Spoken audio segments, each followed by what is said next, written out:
meydanına işe çıkanda,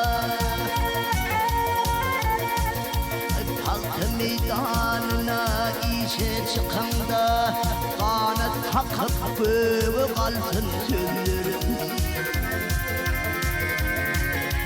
Min güzel içinin gülüp bakanda, bakışından alham alsın sözlerim.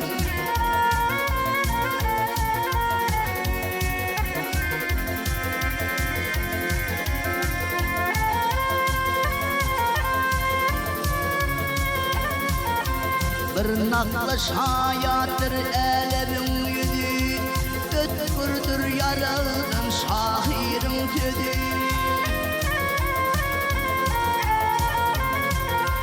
Kıyılap terese bakilin gözü, yüreğine kuvvet alsın sözlerim.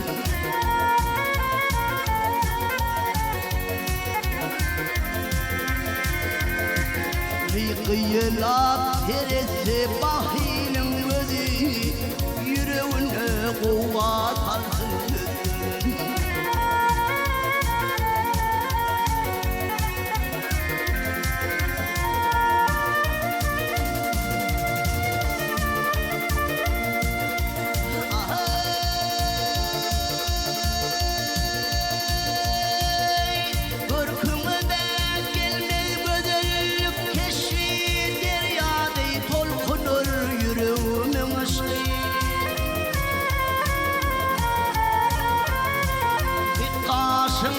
Oturup okudum boşluğu, yüreğimi paralelsin sözlerin.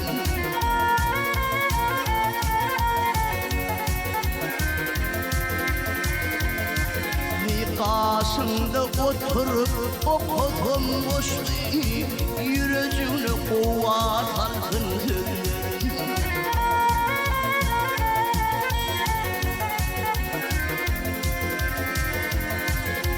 Sen bilindirleşti ömrümün yolu, senin ayrı gitmez kömür hıyali. Asmanın sultanı nurlu günyali, yüreğime sultan olsun sözlerin.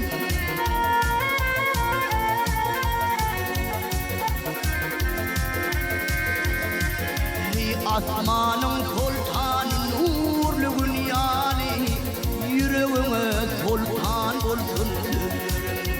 Kalbime kuvvetler salsın